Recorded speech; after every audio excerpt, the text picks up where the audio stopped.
안녕하세요. 수목입니다.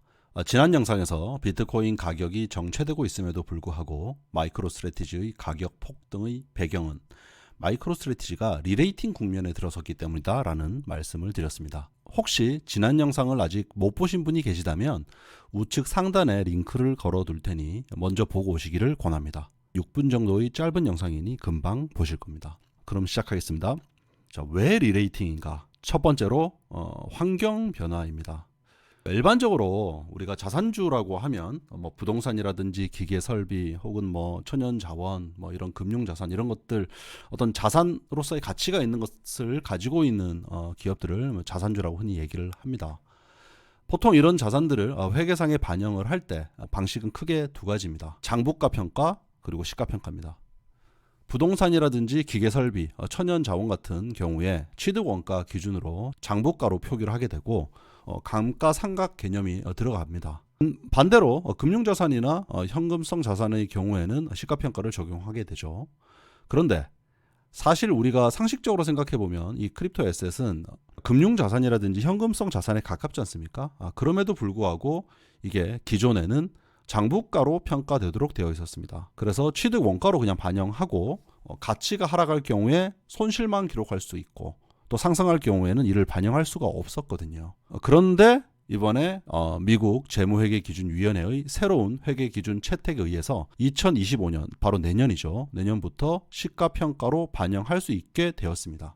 보시는 바와 같이 마이크로스트래티지는 미국 재무회계기준위원회에 가상자산 공정가치 평가를 적극적으로 요청을 해왔고 이것이 받아들여진 것입니다. 아무래도 장부가 평가는 저평가되기 마련입니다. 이런 변화는 마이크로스트래티지에게는 긍정적인 어떤 환경 변화라고 얘기를 할 수 있겠습니다. 두 번째는 가장 중요한 이유죠. 사실 이 보도가 나오면서 가격이 폭등을 했는데요. 지난 번스타인이 주관했던 행사에서 마이클 세일러가 선포한 마이크로스트래티지 기업 비전입니다. 이게 기사화가 되면서 많은 이들의 이목이 주목되었습니다.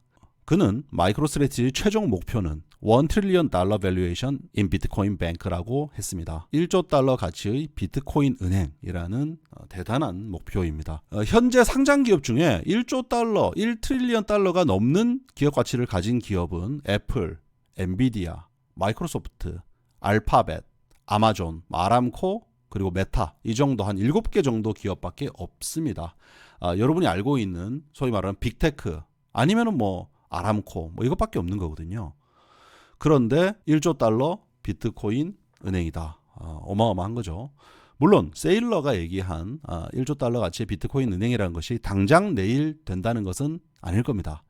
그러나 상당한 포부로 느껴지며 사업의 확장성에 대한 야망이 드러난다. 라고 얘기를 할 수 있겠습니다. 그는 비트코인이 돈의 구글, 돈의 페이스북 같은 존재라고 생각한다라고 말을 했습니다. 그렇기 때문에 이런 야망을 품고 있는 게 아닌가라고 생각이 듭니다. 사실 저 또한 이 말에 대해서는 상당히 동의를 합니다. 돈의 구글, 돈의 페이스북. 자, 이쯤에서 그가 비트코인 컨퍼런스 2024 내슈빌 불과 몇 달 전이죠. 그때 했던 프리젠테이션 내용을 한번 떠올려 봅니다. 그는 2045년도까지의 베이스 시나리오 기준으로 전체 자산 시장의 7%를 비트코인이 차지하게 될 것이다 라고 전망을 했습니다. 전체 마켓캡은 280 트릴리언 달러가 된다는 것이죠. 자, 이 기준으로 본다면 현재 이미 비트코인 1.2%를 보유하고 있는 그 마이크로스트래티지의 비트코인 가치만 해도 사실 2045년이 되면 3 트릴리언이 넘겠죠. 예. 그래서 그의 전망이 일관성이 있다라고 본다면은 그가 이번에 번스타인의 행사에서 얘기했던 1 트릴리언 달러의 비트코인 은행이라는 목표는 이렇게 20년 이후를 얘기한 것이 아니라 아마도 향후 10년 이내 정도를 목표로 하는 것으로 추정이 됩니다. 왜냐하면 거기에 또 멀티플도 있으니까요. 단순히 비트코인을 축적하는 것이 아닌 사업적 측면에 관한 포부를 밝힘에 따라서 이제 마이크로스트래티지는 가치주의기보다는 이 성장주에 가까운 평가를 받게 될 것으로 보입니다. 지금 비트코인을 좀 많이 가지고 있는 기업들, 테슬라라든지 코인베이스, 마라톤 홀딩스 이런 기업들이 비트코인을 많이 가지고 있는데 이 기업들은 예를 들어 마라톤 같은 경우는 좀 가치주에 좀 가깝습니다. 마이크로스트래티지 같은 경우는 더 이쪽에 가깝죠. 그런데 테슬라를 누가 가치 주라고 얘기하겠습니까? 그리고 테슬라의 시가총액이 워낙 크기 때문에 비트코인을 꽤 많이 가지고 있음에도 불구하고 그것은 테슬라 밸류에이션에 큰 중요한 비중을 차지하지는 않을 것입니다. 이번에 발표된 마이크로스트래티지의 비트코인 은행이라는 비전에 따르면 아무래도 우리가 앞으로 마이크로스트래티지를 바라볼 때 이 가치주적 성격, 자산주의 성격보다는 여기에서 조금 더 성장주의 성격으로 이동하게 되는 것을 보게 될 것이다 라고 얘기를 할 수 있겠습니다. 물론 앞으로 해나갈 사업의 실질적인 진척 수준에 따라 미래 평가는 달라질 겁니다. 그리고 시장은 마이크로스트래티지가 축적하는 비트코인 수량뿐만 아니라 사업 내용에 대해서 면밀하게 살필 것으로 보이며 또 얼마나 성장성이 있고 큰 시장을 노리는지를 평가해 나갈 겁니다. 이미 지난 5월 달에 오렌지 프로토콜이라고 여러분들이 아마 생소할 수도 있지만 마이크로스트래티지가 마이크로스트래티지 월드라고 하는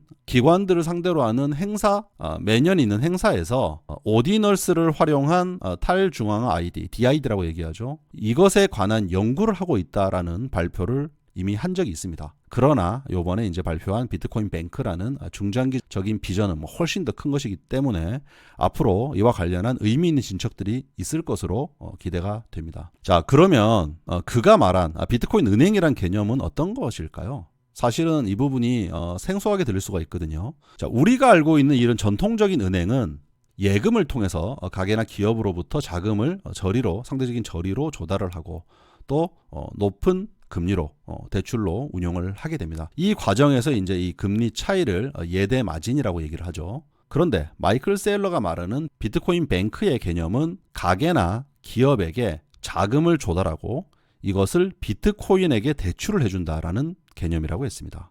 이 자금 조달은 시비라든지 우선주, 대차 거래를 통한 차입 등 다양한 수단으로 금융 상품화하여서 행해질 것으로 보입니다. 그리고 이 비트코인에 대출을 해준다라는 개념은 사실상 비트코인에 투자한다라는 개념이었습니다. 이것은 인플레이션 자산으로 자금 조달을 하고 디플레이션 자산이라고 해도 될까요? 발행량이 고정되어 있는 비트코인에 투자하여서 소위 말하는 비트코인 일드, 시간에 기반한 구매력 개핑을 얻겠다라는 이런 개념입니다. 여기에 나와 있는 연평균 수익률 29%는 그가 비트코인 컨퍼런스 2024에서 제시했던 그 베이스 시나리오에 근거합니다. 이런 비트코인 은행의 아이디어는 실질적으로 전통적인 금융시장과 아비트러지를 유발할 것으로 보입니다. 그래서 비트코인에 지속적인 자금이 이렇게 투입되는 구조가 될 것으로 예상을 합니다. 여기 조달 코스트 7%라는 거는 사실 제가 임의로 썼습니다. 이건 이제 이 부분을 드러내서 당연히 얘기하지 않았고 이 부분은 나중에 막상 시장에 맞닥뜨려 봐야지 가늠이 될 부분인데 그의 말을 들어보면 아무래도 제 생각에는 여기 전형적인 1금융권의 대출 이율보다는 오히려 조금 높은 수준으로 조달 코스트를 부담할 수도 있겠다라는 생각이 듭니다. 왜냐하면 그는 이렇게 아비트러지가 일어날 걸로 생각을 했거든요. 그래서 이 부분은 아마 향후에 비트코인 뱅크에 대한 개념이 조금 더 구체화돼 가지고 나오게 되면 그때 여러분들께 또 추가적으로 제가 공유를 드릴 수 있도록 하겠습니다. 어쨌든 이렇게 된다면은 비트코인에 더 많은 자금이 자연적으로 투입되는 이런 구조가 될 것으로 예상이 됩니다. 세 번째 리레이팅 요소는 바로 리더십과 경제적 해자입니다. 환경 변화 그리고 좋은 사업 모델이 있을지라도 이를 강력하게 끌고 갈 리더가 필요하며 또 지속 가능한 경제적 해자를 확보할 수 있느냐는 사업 평가에 굉장히 중요한 평가 요소입니다. 리더십은 사실 말할 필요가 없을 것 같습니다. 마이클 세일러는 이 시대에 가장 통찰력이 있는 사업가 중 한 명이고 또 이미 닷컴 버블 전에 이 마이크로스트래티지를 창업해서 거의 지금 30년 가까이 이끌고 있는 사람입니다. 모바일 웨이브라는 책을 통해서 모바일 혁명을 예견했던 것으로도 굉장히 유명합니다. 지금 사토시 나카모토가 사라진 현 시점 아마도 가장 영향력 있는 비트코인 리더 중에 한 사람이라고 얘기해도 과언이 아닐 것입니다.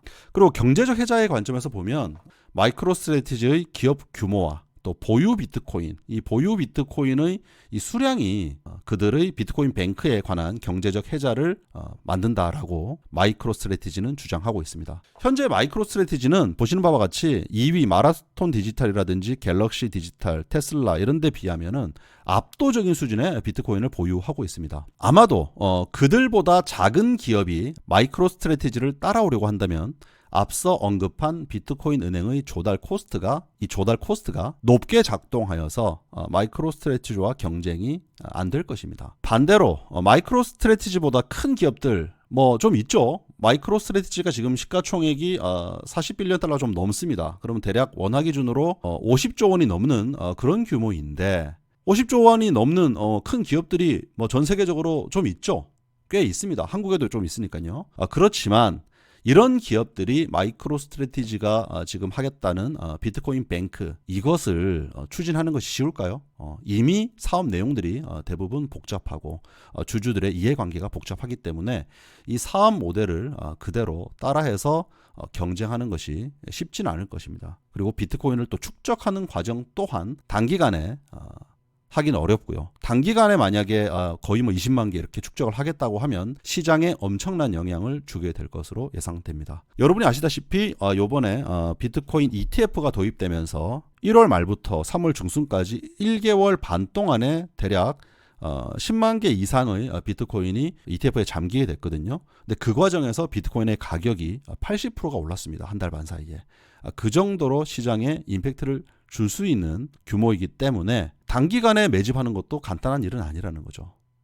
그래서 이러한 상황들을 마이크로 스트래티지는 비트코인 뱅크라는 아이디어를 실행해 나감에 있어서 스스로 경제적 혜자가 있다고 주장을 하고 있습니다. 어느 정도 설득력이 있다고 생각이 됩니다. 자, 오늘은 마이크로 스트래티지가 리레이팅 국면에 진입한 배경에 대해서 살펴봤습니다. 내용을 준비하다 보니까 길어져서 사실 더 준비한 내용이 있는데 다음 영상으로 찾아뵙도록 하겠습니다. 아마 다음 영상은 보다 더 흥미로울 것 같습니다. 이제 향후 전망은 어떻게 되느냐는 겁니다. 거기에는 가격에 대한 전망도 포함됩니다. 뭐 얼마가 된다 이렇게 딱 찍는 건 아니지만 이렇게 될 수도 있고 저렇게 될 수 있다라는 것을 한번 가늠해 볼 수 있는 도움될 만한 영상이라고 말씀드리겠습니다. 자, 그러면 다음 영상에서 뵙겠습니다. 자, 수목튜브 구독, 알람 설정을 해두시면 다음 영상 보시기에 편하시겠죠. 그리고 또한 멤버십 가입을 해주신다면 수목아미가 된다면은 수목이가 영상 제작을 하는데 큰 힘이 됩니다. 자, 그러면 다음 영상에서 마이크로 스트래티지에 관한 이야기를 이어가겠습니다. 감사합니다. 수목이었습니다.